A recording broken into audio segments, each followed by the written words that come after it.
जोरदार ताली बजाओ ताकि भगवान इनकी हर कामना पूर्ण करे। आदरणीय हनुमान जी ने आज जब मैं व्यासपीठ पे आया मुझे भी साफा पहना के सम्मान किया और हमारे पूज्यपाद कृपाराम जी गुरु जी का सम्मान भी आदरणीय हनुमान जी साफा पहना करके कर रहे हैं। आप सभी जोरदार तालियों से पूज्य महाराज जी को प्रणाम करें।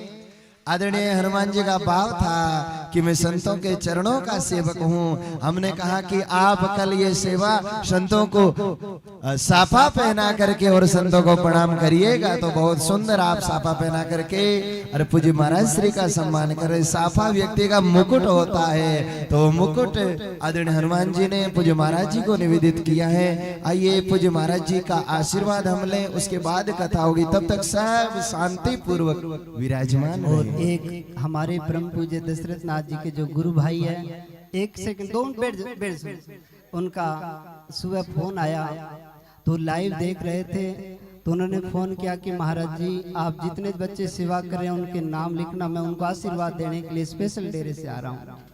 तो सब जितने भी सेवा कर रहे हैं या सेवादार हैं वो अजय जी सुमानी के पास अपना नाम लिखाएं और महाराज जी जो इनाम देंगे वो सबको स्टेज पर सम्मानित करने के लिए आएंगे। और बुधवार को तो महाराज जी बड़े ही प्रसन्न हुए और वो कह रहे थे कि दशरथ नाथ जी हम इकट्ठे तपस्या करते थे तो दशरथ नाथ जी बहुत बार कहते कि हमारे शिष्य से बनेंगे जो हमारा दुनिया में नाम हो जाएगा। ये बात वो आज बताई तो मुझे बहुत प्रसन्न हुई कि मेरे गुरु की तारीफ कोई करे तो मुझे बहुत प्रसन्नता होती है। और बाबा जी का जिक्र जहाँ भी आता है बहुत प्रसन्नता होती है। तो गुरु जी एक ऐसे आम संत नहीं थे, वो भगवान का ही स्वरूप थे जिन्होंने हजारों आदमियों को नशा छुड़ाया, हजारों आदमियों को उन्होंने अच्छी शिक्षा दी। आज उनके पास जितने बच्चे पढ़ के गए वो कामयाब हुए, बड़ी बड़ी जगह वो जा रहे हैं। तो उनके कोई भी शिष्य ऐसा नहीं जो नशा करता हो। परम पूज्य दशरथ नाथ जी का सबसे बड़ी तारीफ मैं ये करूंगा कि उन्होंने कभी नशा करने के लिए किसी व्यक्ति को नहीं कहा और नशे वाले के हाथ से वो पानी नहीं पीते थे। इतने अच्छे संत थे, कहते भी नशा छोड़ के मेरे को पानी पिलाना।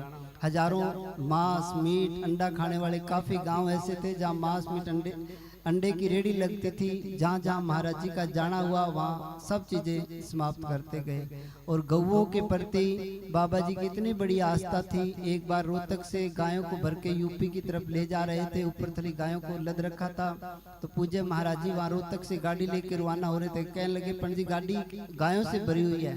बाबा जी ने अपनी गाड़ी ट्रक के आगे लगाई और वहीं गाड़ी को रुका दिया कि मैं मर सकता हूँ पर गायों को आगे नहीं जाने दूंगा।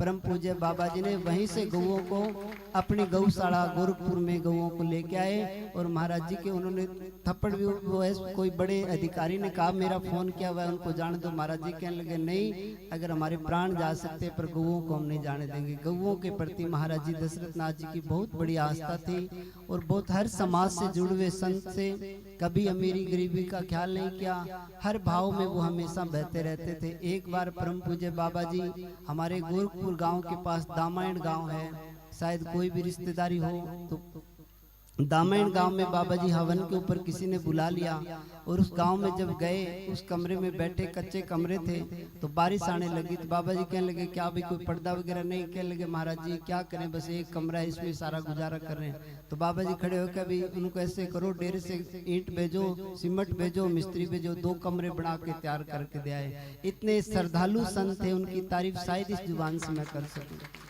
तो आज उनका भंडारा हम बड़े ही धूमधाम से, मैं ये चाहता हूँ कि दशरथ नाथ जी की कृपा जो जो उनका संग किया, आज बड़े बड़े पद पे उनके बच्चे हैं, जिन जिन को महाराज जी ने आशीर्वाद दिया उनके घर में आज कोई भी कमी नहीं है। तो ऐसे संत का भंडारा हम मना रहे हैं। कोई आम संत होता तो हम इतनी खुशी नहीं कि पूर्ण संत थे वो। रात को कभी मैंने उनको जिंदगी में सोया नहीं देखा। रात को एक चौकड़ी में कहता बाबा जी आराम कर लो आप, रात को बुखार था।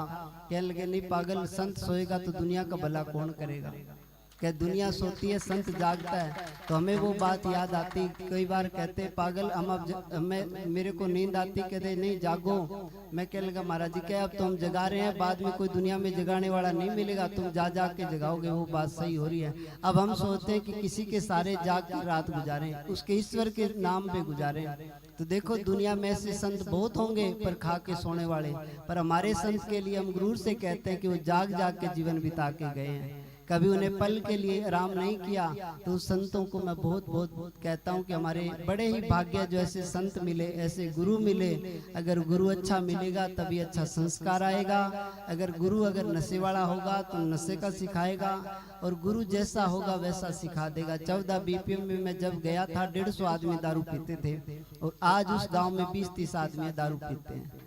देखो, उनको सबको महाराज जी की तरफ से इनाम दिलाएंगे। और बड़े ही घरों में, एक दिन मैं किसी के घर गया तो वो कहने लगे डॉक्टर ने अंडे खाने बताए हैं। तो मैं उसके घर गया, मैं कहने लगा भी मैं पानी नहीं पीता। तो बोल क्यों? मैं बोले अंडे वाली ट्रे आई। कहने लगा महाराज जी ये संकल्प लेते हैं कि जिंदगी में मांस मीट अंडे के कभी नजदीक नहीं जाएंगे। तो जो मांस खाने वाला, मीट खाने वाला, अंडे खाने वाला, ये कभी भगवान की भक्ति नहीं कर सकते।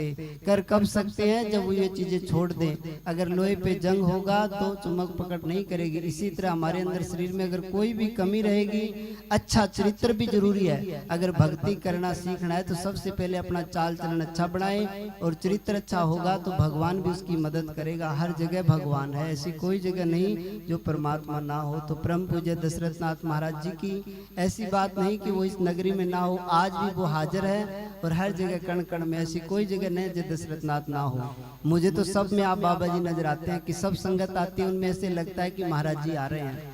जब संगत आती है उनका प्रेम ही बाबा जी की याद दिलाता है। तो इसलिए जोर से अपने एक बार जोर से बाबा दशरथ नाथ जी का जयकारा लगाएंगे। बोलिए बाबा दशरथ नाथ जी महाराज जी की जय हो। बोल अपने अपने गुरु महाराज जी की, बोल राधे श्याम जी महाराज जी की, बोल भागीरथाचार्य जी महाराज की।